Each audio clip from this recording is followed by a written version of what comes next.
Onde há amor, não há lugar para ressentimentos. 18 de julho. Amor que contagia.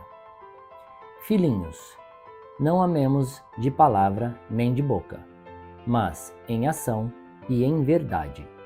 1 João, capítulo 3, versículo 18. O centro da mensagem de Jesus sempre foi o amor.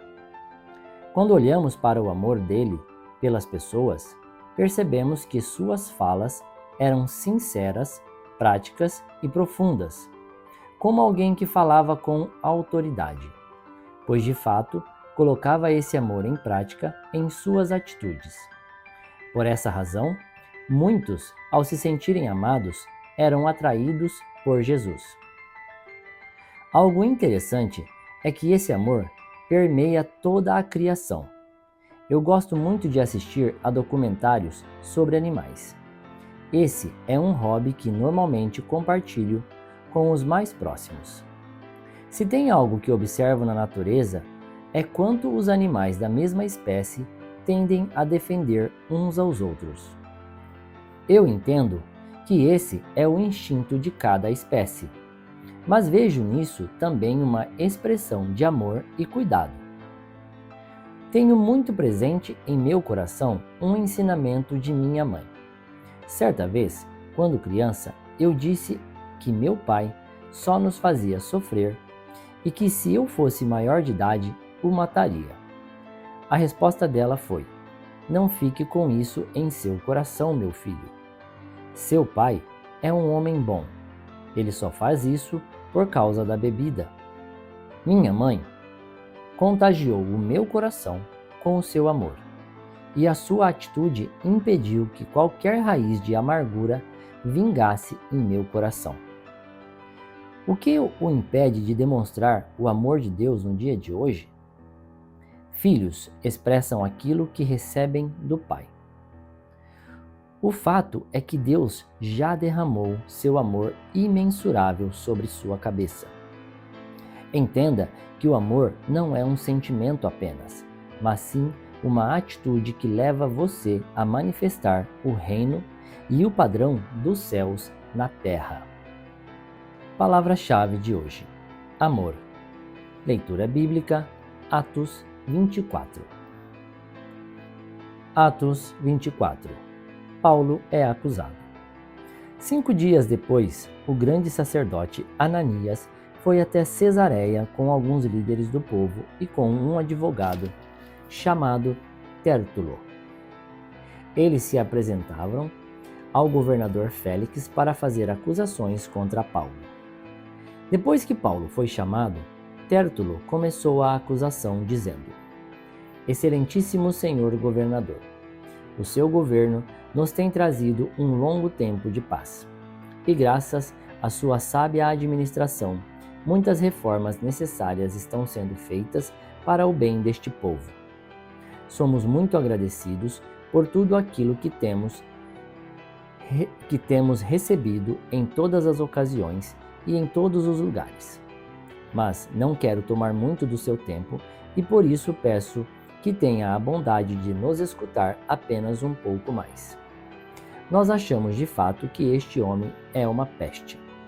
Ele provoca desordens entre os judeus do mundo inteiro e é também líder do partido dos nazarenos.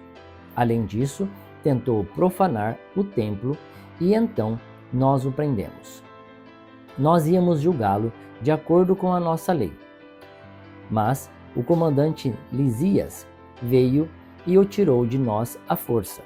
Aí o próprio Lisias mandou que os acusadores viessem até aqui e fizessem a acusação diante do Senhor.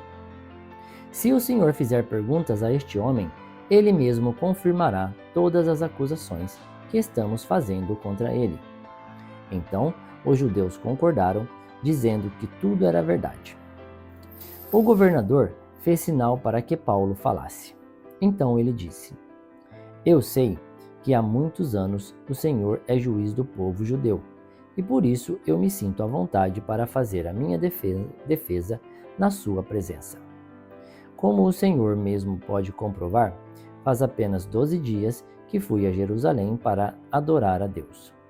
Os judeus não me viram discutindo com ninguém nos pátios do templo, nem agitando o povo nas suas sinagogas ou em qualquer outro lugar da cidade.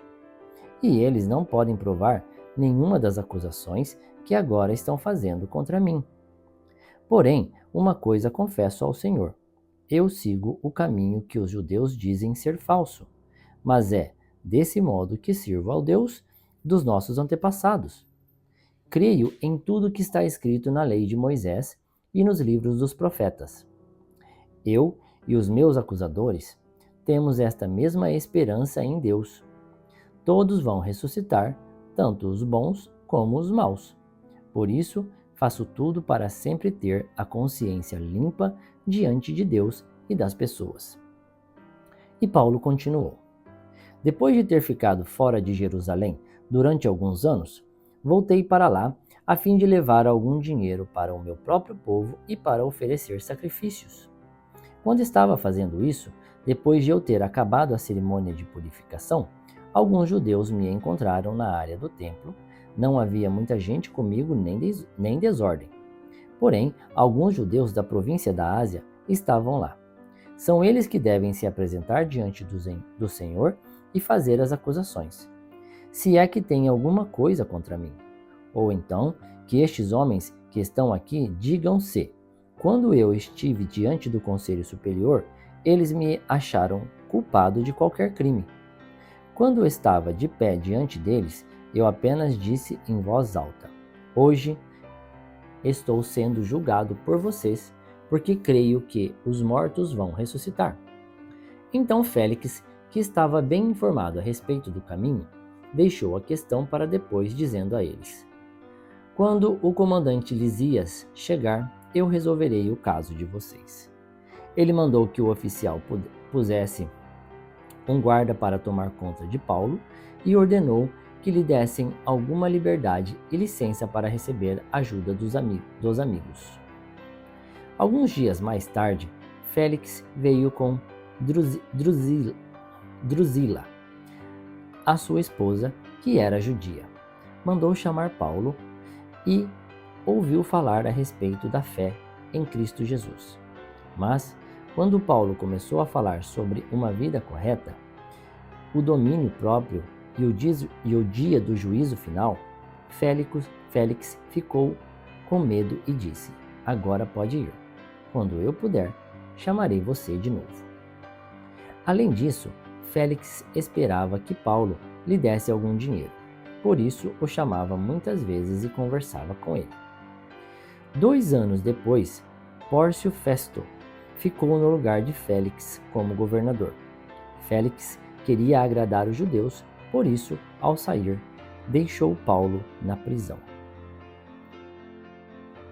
Meu amigo, minha amiga, se você está gostando do nosso devocional, por favor, clique em curtir, compartilhar e envie para as pessoas que você gostaria que também ouvissem todas as manhãs o nosso devocional e pudesse ficar um pouquinho mais perto do nosso Deus Pai. Muito obrigado, tenha um ótimo dia e que Deus o abençoe.